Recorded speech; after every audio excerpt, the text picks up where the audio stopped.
Today, we will talk about John G. Shedd Aquarium, Chicago, USA. So before we get started, make sure to hit that like button, also subscribe to my channel. Shedd Aquarium, in full John G. Shedd Aquarium, one of the largest indoor aquariums in the world, located in Chicago, Illinois, U.S. built with funds donated by John Graves Shedd, a prominent local businessman. The aquarium opened in 1930. The aquarium houses in excess of 20,000 specimens of some 1,500 species of fishes, both freshwater and marine, and other aquatic animals from around the world. The total water capacity is some 5 million gallons, 19 million liters. A special display called the Caribbean Reef, opened 1971, features a tank that circulates 90,000 gallons, 340,000 liters, of seawater nearly every hour and contains a wide variety of marine animals, including nurse sharks, sea turtles, moray eels, and numerous rare and colorful varieties of fish. The Oceanarium, a major addition completed in 1991, is the world's largest indoor marine mammal pavilion. It recreates a Pacific Northwest coastal environment and exhibits beluga whales and dolphins in a series of adjoining pools, holding some 3 million gallons, 11.4 million liters of water. Other animals include seals, sea otters, penguins, and seahorses. In 2000, the aquarium opened Amazon Rising, Seasons of the River, an exhibit recreating a year in the life of the Amazon River basin.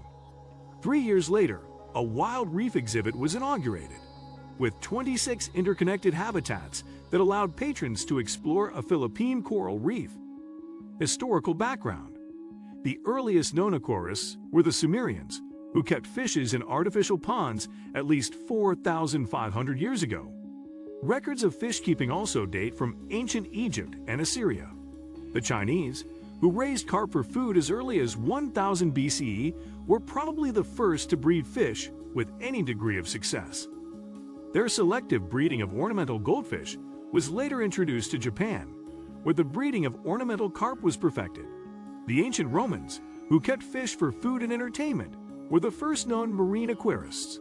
They constructed ponds that were supplied with fresh seawater from the ocean. Although goldfish were successfully kept in glass vessels in England during the middle 1700s, aquarium keeping did not become well established until the relationship between oxygen, animals, and plants became known a century later. Prior to the middle of the 19th century, the term aquarium was applied in botany to describe a container used for growing aquatic plants. Although French-born naturalist Jean Villepreux invented the first recognizable glass aquarium in 1832, it was in the works of British naturalist Philip Gosse, however, that the term first took on its modern meaning as a vessel in which aquatic animals, as well as plants, can be held. His work aroused increased public interest in aquatic life. By 1850, the keeping of fishes, amphibians, and reptiles had become useful in the study of nature. The first display aquarium was opened to the public in 1853 at Regent's Park in London. It was followed by aquariums in Berlin, Naples, and Paris. P.T. Barnum, the circus entrepreneur, recognized the commercial possibilities of living aquatic animals, and in 1856, opened the first display aquarium at the American Museum in New York City as a private enterprise. By 1928, there were 45 public or commercial aquariums throughout the world, but growth then slowed, and few new large aquariums appeared until after World War II. Many of the world's principal cities now have public aquariums as well as commercial ones. Another category encompasses those aquariums that serve chiefly as research institutions. Among the best known of the latter are those at Naples, the Oceanographic Museum of Monaco, Plymouth Marine Laboratory, AIM, and Scripps Institution of Oceanography, La Jolla, Calif. Still, another category includes temporary aquariums that have served as exhibits at world's fairs and expositions. In 1938, the first Oceanarium, or large marine aquarium, Marineland, opened near Street Augustin Fla as a private enterprise.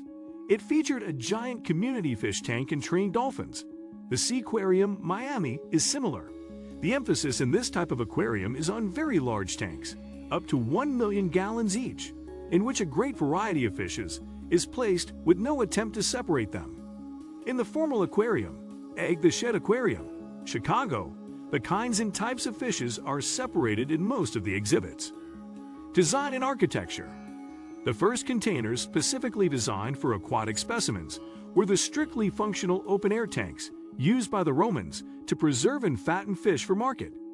It was not until the 18th century that the importation of goldfish into France from the Orient for aesthetic enjoyment created the demand for small aquariums. Ceramic bowls, occasionally fitted with transparent sections, were produced. In the large public aquariums built in many European cities between 1850 and 1880, efforts were made to create the illusion that the spectator was entering into the underwater world. More recently, the trend has been to emphasize the natural beauty of the specimens and to make a sharp distinction between the water and the viewing space, regardless of size.